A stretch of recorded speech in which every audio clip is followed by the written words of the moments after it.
got that from, or whoever told you that, they lied to you. That is a lie from the pit of hell. What bed and what roses? Listen, marriage is pretty much how you make it. It's simply how you lay a bed, that's how you will sleep on it. It's a lot of work, a lot of patience, a lot of forgiveness, a lot of grace. Oh, grace. If I can say that word 1,000,001 times, I will keep saying grace, grace, grace, grace, grace, grace, grace, grace, grace. Marriage is a lot of grace. Grace in the sense that you're gonna have to let go of a lot of things, even when you're not told sorry, even when your spouse doesn't even acknowledge that he did something wrong, even when your spouse doesn't even feel like you're giving them grace. Marriage is a lot of grace, a lot of forgiveness. Marriage is reapplying yourself daily, trusting that everything will just be fine. It is not a bed of roses. It's not for babies. It's for the mature minds. Marriage is not a joke. It's sacred. God takes it very, very seriously. So before you decide to get married, you really need to sit down and say, hey, is this what I'm ready for?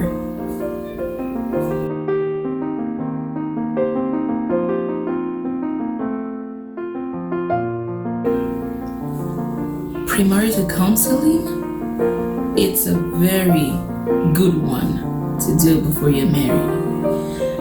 Because let me tell you something, there are times where you're gonna wake up in the morning and you feel like, I can't do this anymore. There are times when you're gonna look at your spouse and be like, I'm not quite sure I even did the right thing. That's marriage.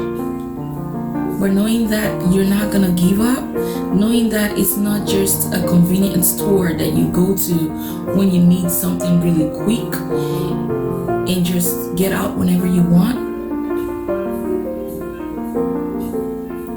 will help you stay in your marriage, will help you grow in your marriage, will help you succeed in your marriage. Begin to enlighten yourselves before you get married. Read books, ask questions, talk to people who have been there, and most importantly, talk to people who have failed in your marriage. Talk to them. Try to ask them what happened. Learn from them. Sadly, a lot of people would say, well, those are not the kind of people you should associate yourself with. But I am telling you, talk to people who have failed in your marriage and hear their experiences. That way you know not to make the same mistake that they made.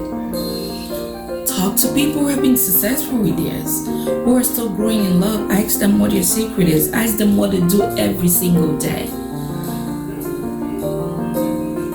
Learn as much as you can.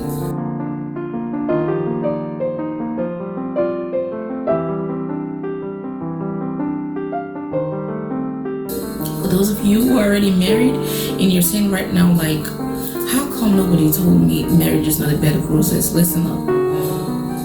We've been there. We've done that. There are times when we thought marriage was a mistake for us. I thought marriage was a mistake for me.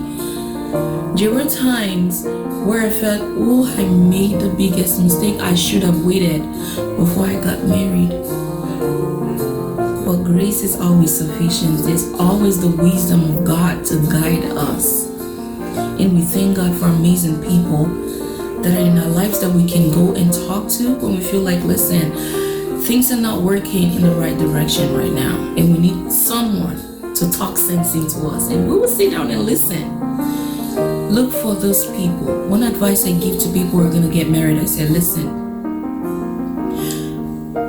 your fiance, does he have someone, or does she have someone that she's loyal to, that you know when you want her to hear you, or want him to hear you, you can go talk to this person and say, listen, I don't understand my wife, but I know she respects you very well.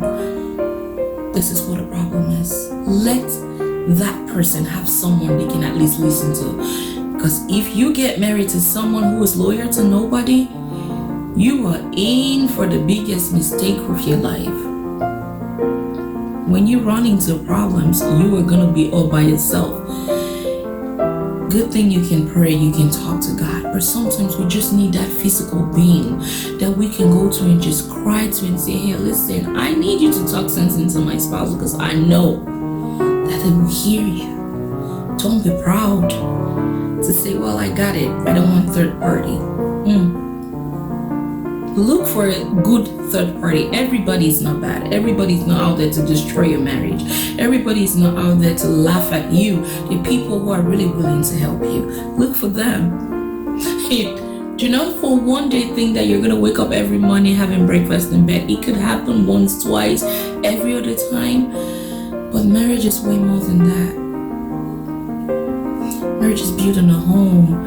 Marriage is listening when you don't feel like listening. Marriage is sitting down when you feel like walking out and slamming the door in your spouse's face. Marriage is saying, God, I'm in this, regardless of what it is that is going on right now. Instead of packing your things and saying, I am done. Marriage is seeking help when you need it and not keep your pain secret. With fear of being laughed at. Let people laugh. Let them laugh.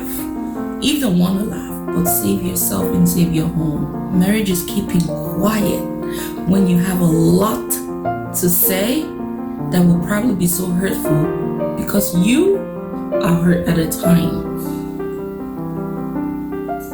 Marriage is forgiving your spouse even when they don't say sorry. Marriage is letting go without even complaining about the things that disgust you sometimes. Marriage is picking your battles, choosing the right words at the right time. Marriage is knowing when to be at peace with whatever is going on and knowing when to bring crazy from 0 to 100 because you know keeping quiet ain't gonna work at that time.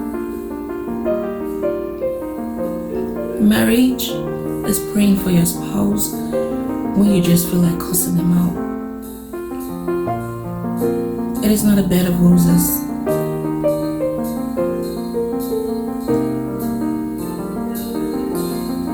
Marriage is speaking life into your spouse, into your home, into your children, the things that you want to see manifest, even if they are not like that at the time. So again, whoever told you marriage is a bed of roses, they lied to you, girl. They lied to you, my friend, because I've been married almost 8 years and it still ain't perfect and it's never gonna be perfect. But guess what? God is in it. I'm happy. My spouse is happy. We are gonna live every day improving ourselves and trying not to make the same mistakes that we made. God bless you guys. I will see you next time. My name is Samantha Irabor and you're watching Married to Values. Bye.